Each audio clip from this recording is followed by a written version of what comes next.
Morning बच्चों, आज का अपना विषय संघात्मक राज्य, संघात्मक शासन व्यवस्था। इससे पूर्व अपन ने पिछले लेक्चर में एकात्मक शासन व्यवस्था के बारे में पढ़ा, उसको समझने का प्रयास किया और ये स्पष्ट किया कि राजनीतिक व्यवस्था में शासन शक्ति के एक स्तर पर केंद्रीकरण या अनेक स्तरों में शक्तियों के विकेंद्रीकरण के आधार पर शासन व्यवस्थाओं के तीन प्रतिमान मान्य रहे। एकात्मक, जिसमें राज्य शक्ति का प्रयोग एक स्थान पर केंद्रित रहता है।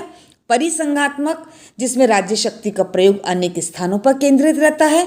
और तीसरा प्रतिमान संघात्मक, जिसका अध्ययन आज अपन करेंगे, जिसमें राज्य शक्ति का प्रयोग दो स्तरों पर स्थापित सरकारों अर्थात केंद्रीय सरकार और राज्य सरकारों में होता है। एकात्मक शासन व्यवस्था की जो मुख्य चीज़ थी कि सारी की सारी शासन की शक्ति, संपूर्ण शक्ति संविधान द्वारा एक केंद्रीय सरकार में निहित की जाती है और जिसका अपन ने उदाहरण बताया था इंग्लैंड का संविधान। जहाँ तक संघात्मक शासन व्यवस्था का प्रश्न है, इसमें सबसे पहले संविधान होता है। संविधान के द्वारा स्थापित दो प्रकार की सरकारें होती हैं, केंद्रीय सरकार, राज्य सरकार और नागरिक होते हैं। जैसा कि गार्डनर ने स्पष्ट किया, संघात्मक राज्य में समूची शासकीय शक्ति एक केंद्रीय सरकार और उन राज्यों अथवा क्षेत्रीय सरकारों के बीच में विभाजित रहती है, जिनको मिलाकर संघ बनता है, फेडरल बनता है। यानी दो स्तरों पर स्थापित सरकारों में जो शक्तियों का विभाजन होता है उसको संघात्मक शासन व्यवस्था कहते हैं। शक्ति विभाजन का कार्य या तो राष्ट्रीय संविधान द्वारा किया जाता है या उसका निर्माण करने वाले संसद के मौलिक कानून द्वारा। हैमिल्टन के शब्दों में कहा जा सकता है, संघात्मक राज्य राज्यों का वह संगठन है जो नए राज्य का निर्माण करता है। A federal state is an association of states that forms a new one। और डाइसी की यदि हम परिभाषा देखें तो डाइसी ये कहता है कि राष्ट्रीय एकता और राज्यों के अधिकारों में मेल बैठाने का एक ये राजनीतिक तरीका है। क्या कह रहा डाइसी कि राष्ट्रीय एकता और राज्यों के अधिकारों में मेल बढ़ाने का यह एक राजनीतिक तरीका है। क्यों ही संघात्मक शासन व्यवस्था, अर्थात संविधान के द्वारा दो स्तरों पर स्थापित सरकारों में शक्तियों का समान मात्रा में वितरण, ये संघात्मक शासन व्यवस्था है। अब दूसरा जो पॉइंट आता है, संघात्मक राज्य के प्रमुख लक्षण क्या है। हम कैसे स्पष्ट करेंगे कि अमुक राज्य में संघात्मक शासन व्यवस्था है, जिसमें नंबर 1 संविधान लिखित हो, संविधान बना हुआ या निर्मित और संविधान सर्वोच्च है। दूसरा, शक्तियों का विभाजन, जैसा यदि हम अपने देश में देखें, सूचियों के आधार पर, संघ सूची, राज्य सूची और संवर्ती सूची के आधार पर शक्तियों का स्पष्ट विभाजन किया गया है, जो संघात्मक राज्य का प्रमुख लक्षण माना जाता है।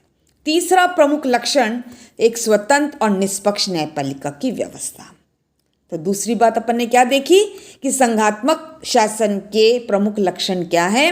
3 प्रमुख लक्षण का अपन ने उल्लेख किया, लिखित, निर्मित और सर्वोच्च संविधान, शक्तियों का विभाजन और एक स्वतंत्र और निष्पक्ष न्यायपालिका की व्यवस्था। ये हमारे देश में पाई जाती है और अमेरिका में पाई जाती है। मोटा मोटा उदाहरण अपन ये देख सकते हैं। अब तीसरा जो खास चीज़ आती है इसमें संघात्मक व्यवस्था में कि संघ राज्य की आवश्यक शर्तें क्या है, क्या बातें हैं। इतिहास बताता है कि छोटे छोटे संप्रभु राज्यों द्वारा आपस में मिलकर एक सामान्य सरकार को कायम रखने से संघ राज्य बने। सामान्य सरकार का निर्माण सैनिक या आर्थिक सुरक्षा के लिए किया जाता है। स्विट्जरलैंड, संयुक्त राज्य अमेरिका और ऑस्ट्रेलिया इसके प्रमुख उदाहरण हैं। भारतीय संघ इस संदर्भ में एक अपवाद है, क्योंकि इसका निर्माण एकात्मक राज्य में स्वायत्त इकाइयों की स्थापना करके हुआ है। यानी हमारे यहाँ संघात्मक और एकात्मक दोनों शासन व्यवस्थाओं के लक्षण दिखाई देते हैं। जहाँ तक इसके आवश्यक शर्तों का प्रश्न है, नंबर 1 मिल जाने की इच्छा संघ राज्य बनने से पहले ये आवश्यक है कि राजनीतिक इकाइयों के लोगों में अपने सामान्य हितों के लिए आपस में मिलकर एक केंद्रीय सरकार बनाने की इच्छा हो, कि हम सब एक होकर जितने भी राज्य हैं वो एक केंद्रीय सरकार बनाएंगे। दूसरी आवश्यक शर्त, प्रमुख बात जो है, लोगों में आपस में मिलने की इच्छा तो है ही, एक हो जाने की इच्छा ना हो। एक सरकार तो, केंद्रीय सरकार तो एक है, लेकिन फिर भी वो अलग अलग राज्यों में रह रहे हैं। सामान्य मामलों को छोड़कर अन्य मामलों में अपनी अपनी स्वतंत्रता कायम रखने की प्रबल इच्छा संघ की इकाइयों में होनी चाहिए। तीसरा, भौगोलिक समीपता। सारे राज्य कैसे होते हैं? भौगोलिक दृष्टि से पास पास हों। भाषा, धर्म, संस्कृति और हितों की एकता होनी चाहिए। आकार और जनसंख्या की दृष्टि से इकाइयों में समानता होनी चाहिए। ऐसा नहीं कि एक राज्य बहुत बड़ा, एक बहुत छोटा, बल्कि समानता होनी चाहिए आकार और जनसंख्या की दृष्टि से। इसके अलावा जनता में राजनीतिक ज्ञान का होना आवश्यक है। संघ की सफलता के लिए क्या जरूरी है कि लोग दोहरी वफादारी को उचित महत्व दें और इसमें टकराव ना होने दें। और दोहरी वफादारी से मतलब केंद्र सरकार और अपने स्वयं की राज्य सरकार। तो ये 6 पॉइंट जो हैं वो क्या स्पष्ट करते हैं कि ये 6 चीज़ें जहाँ होंगी वो संघात्मक शासन व्यवस्था होगी, और ये आवश्यक बातें हैं। नंबर 4, संघात्मक राज्य के लाभ क्या हैं?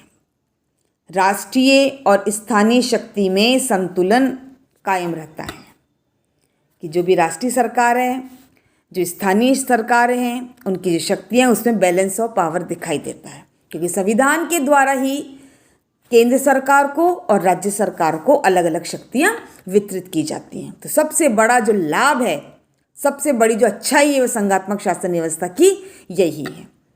दूसरा जो लाभ है, निर्बल राज्यों को शक्तिशाली राज्य बनाने की व्यवस्था। जो कमजोर, जो निर्बल राज्य हैं उनको शक्तिशाली बनाने का प्रयास इस व्यवस्था में किया जाता है, जिससे कि राज्यों में क्या हो सके, समानता की भावना हो सके, समानता दिखाई दे सके। तीसरा जो लाभ है इस संघात्मक राज्य का शासन व्यवस्था का, निरंकुशता की आशंका बिल्कुल नहीं रहती। कोई तानाशाह नहीं बन सकता, कोई निरंकुश नहीं बन सकता, कोई अपनी शक्तियों का, अधिकारों का दुरुपयोग नहीं कर सकता, क्योंकि केंद्र और राज्य सरकारों को समान शक्तियां प्रदान की गई हैं। अधिकारों के विभाजन के कारण केंद्रीय सरकार पर से प्रशासन का बोझ हल्का हो जाता है, कि सारे के सारे राज्य आज कैसे हैं, वेलफेयर स्टेट हैं। तो जब शक्तियों का बंटवारा है तो काम का बंटवारा होगा, प्रशासनिक सुविधा के लिए, प्रशासन के अच्छे संचालन के लिए, सारे के सारे जो काम है केंद्र सरकार पर बोझ ना बने, तो केंद्रीय सरकार अपने आप को हल्का महसूस करेगी। आधिकारिक राज्य सरकार सूचियों के आधार पर विषयों का निर्धारण किया गया है कि इन संघ सूची पर संघ सरकार कानून बनाएगी, राज्य सूची पर राज्य सरकार बनेगी। तो केंद्रीय सरकार पर प्रशासन का बोझ कम रहता है। तो इस प्रकार ये कुछ लाभ हैं जो संघात्मक राज्य के दिखाई देते हैं। इस संघात्मक शासन व्यवस्था को एक श्रेष्ठ शासन व्यवस्था जो बताते हैं, उन्हें प्रमुख विचारक है Montesquieu, Lord Acton, Carl Friedrich. ये सारे के सारे विचारक जो हैं कि सबसे अच्छी शासन व्यवस्था, सबसे श्रेष्ठ शासन व्यवस्था संघात्मक शासन व्यवस्था ये, क्योंकि यहाँ पर शक्तियों का विभाजन स्पष्ट रूप से दिखाई देता है। धन्यवाद।